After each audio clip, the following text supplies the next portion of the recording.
If you're enjoying these videos, subscribe. Let YouTube know that I'm doing a good job by subscribing to the channel. Plus, you'll get notified when I have new videos coming out. And finally, if you're enjoying what I'm doing, give it a like. Just click on that thumbs up, and that way YouTube knows that you like it, and they'll pass it along to other people that might enjoy my content as well. I really appreciate it. Thank you again. Let's get started.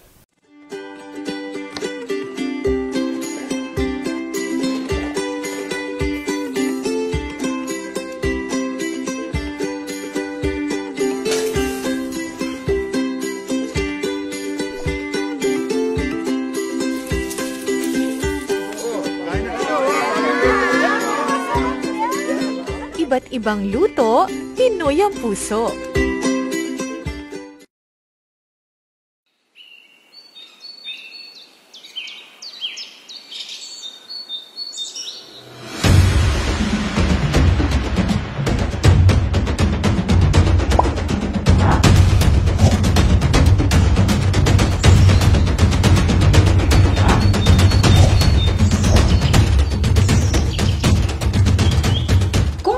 Bisita sa dakbayan sa Butuan, siguruha nga imong matagamtam ang kalami sa palagsing. Usa ka talagsaong delikasiya nga hinimo gikan sa punuan sa lumbia o sa gopang. Sama sa suman ang palagsing pinutos usab sa dahon sa saging.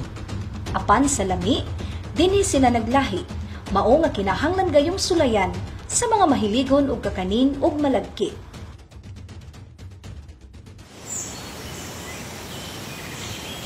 Sa lamakan nga parte sa dakbayan, makita ang mga punuan sa lumbia.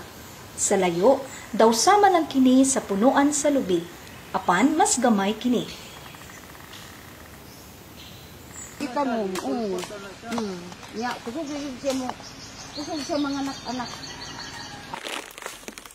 O kung pikason, makita nimo ang puti nga parte niini nga ginatawag nilag unaw.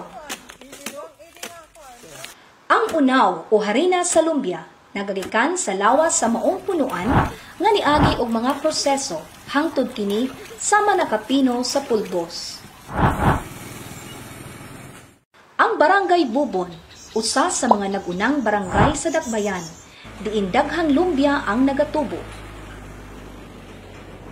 Ang mga tao sa maong komunidad nagaproseso gihapon og unaw o ginaluto kini sa nagkadaiyang mga recipe sama sa palagsing, tumpi, kinabol o dabaw-dabaw.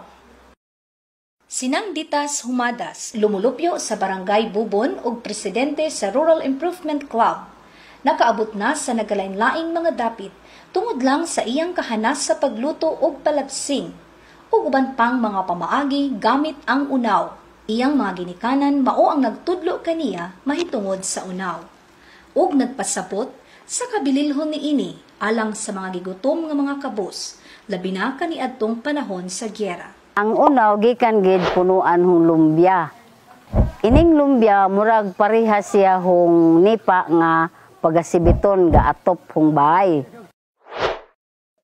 Ang proseso sa pag-unaw gikan na sa punuan aning lumbia. Ang unod sa iyang punuan mutoy sa butuanon pa hapuson unya hugasan siya nga gisod sa baruto ang tubig nya salaon siya. Ang linugdang mao na toy mahimo nga unaw. Ang daghan proseso ang maluto sa unaw. O na ay pwede magluto ta og dabaw-dabaw, ang tawag nga ni kanamo, dabaw-dabaw nya kaning kinabol, tumpi og palagsing. Isa ining palagsing amoy wilnon nga gikan nga ni Butuan, kinaham sa mga Butuanon.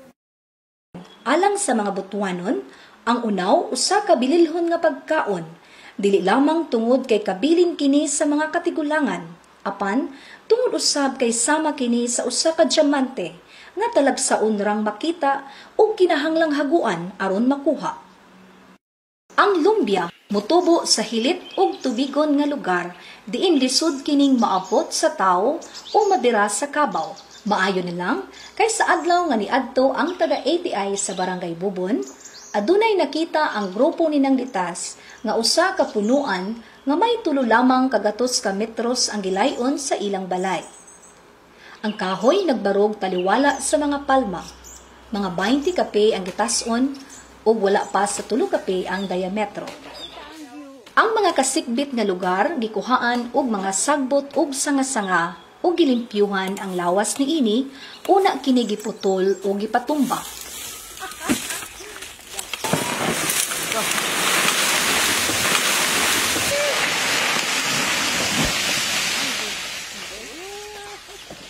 Pagkahuman, gipadayon ang paglimpyo sa lawas pinaagi sa pagkiskis o pagkuha sa mga gansang o parte sa kahoy gamit ang sundang. Giputol usab ang taas ug tumoy nga parte sa kahoy.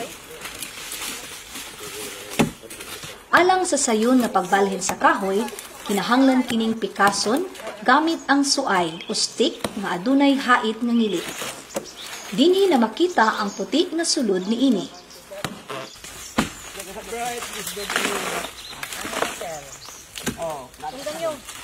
Andam na dayon kining dalun duol sa tubig alang sa sunod nga proseso. Tungod sa kabugat sa pinikas nga kahoy, usa lamang ang kayang mabira sa kabaw. Kinahanglan pang balikan sa maong hayop ang nabiling pikas niini.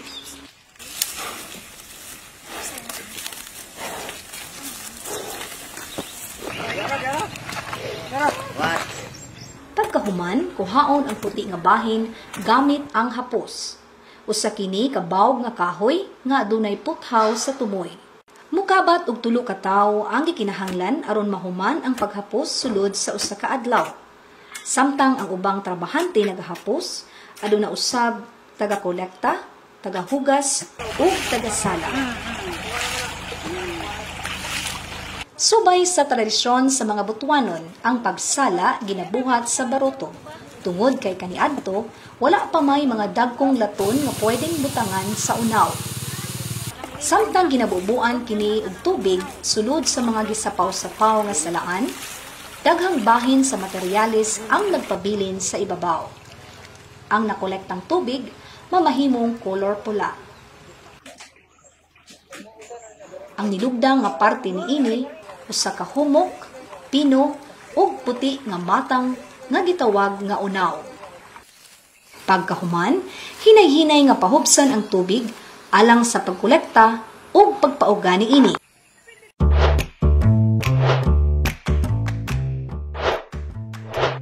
Sa pagluto sa palagsing, andamon ang musunod nga mga gamit: tasa o panapsan, langganita, kutsara, pinutol nga dahon sa saging nga may gidakon nga 6x8 ka pulgada, gikunis-kunis nga dahon sa saging, kaserola o boiler. Ang mga ingredients nga gikinahanglan mao ang mosunod: 2 ka tasa nga babahog o linghod nga lubi nga kinagod, 1 ka tasa nga inayag nga unaw, 1 ka tasa nga brown sugar. Mga pamaagi sa pagluto: isagol og ayo ang lubi, unaw ug asukal. Pagkuha og 1 ka kutsara ug ibutang kini sa dahon sa saging. Lukuton o gulmahon sama sa gamay nga truso. Piluon ang isig ka tumoy. Gamit ang strips, ihikot ang 2 ka palagsing. Himuon kini aron dili motulo pagawas ang palagsing, samtang ginapabukalan kini sa boiler. Isulod ang mga hilaw nga palagsing sa sudlanan ug butangan og tubig.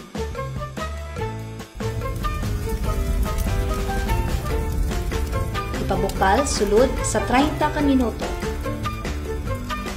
Pagkahuman, pwede na kining kaunon ug pabugnawon. Ang finished product, piliton ug lamian nga malagkit, nga siguradong swak na swak sa mga bata ug hamtong.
Ang ikatulo nga unaw recipe mao ang kinabol.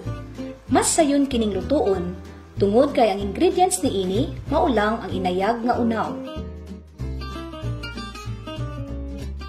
Ang proseso sa paghimo mao ang pagbutang sa unaw sa pinabaga nga kalha. Luwagon permi sulod sa 10 minutos aron maluto og ayo ug para dili magpilit-pilit sa kalha. Pag magsugod na og katibugol, pwede nang hawason sa kalayo ug ibalhin sa nigo o sudlanan. Kunis-kunison hangtod mawala ang mga dagkong tibugol. Itak-ag na usab og balik sa hinay nga kalayo para dili daling mudukot. Luwagon na usab hangtod masangag na ang tibuok unaw. Mahibal-an nimo kung insakto na ang pagkasanlag kung kaging-kaging na kini. Pwede na dayong ibalhin ug sudlanan. Kunis-kunison hangtod mapino kini. Ipabugnaw ug pwede na dayong kaunon.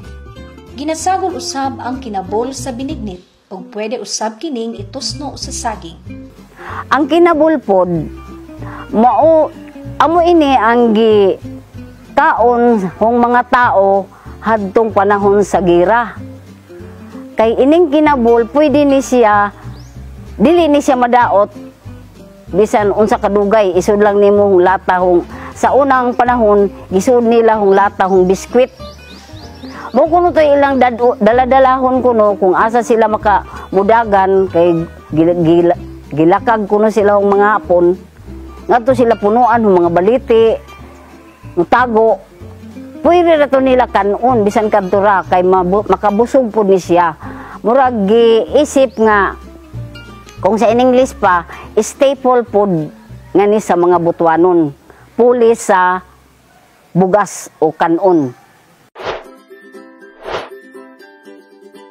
Og ang uwahing recipe sa unaw pwede matod pa nimong isudan o imeryenda. Ang tawag nila niini, dabaw-dabaw. Ang mga gikinahanglang ingredients mao ang mosunod. Gitagod-tagod nga sibuyas dahon, gitagod-tagod nga sibuyas bombay, inayag nga unaw, babahog o linghod nga lubi nga kinagod, tunga sa kilo nga mantika, asin, ug sa paghimo ni ini, isagol ang unaw o babahog o batan ang lubi. Isunod dayon ang sibuyas dahon, sibuyas bombay, asin ug pwede usab kining sagulan og unod sa pasayan kung naa. Kumot-kumuton og isagol og ayo ang mga ingredients. Gamit ang kamot, magkuha gamay, dayon ihulma og mga bula. Ilunod sa init nga mantika. Balihon matag karon og unya aron dili mudikit sa kalha ug maluto ang tibuok parte niini.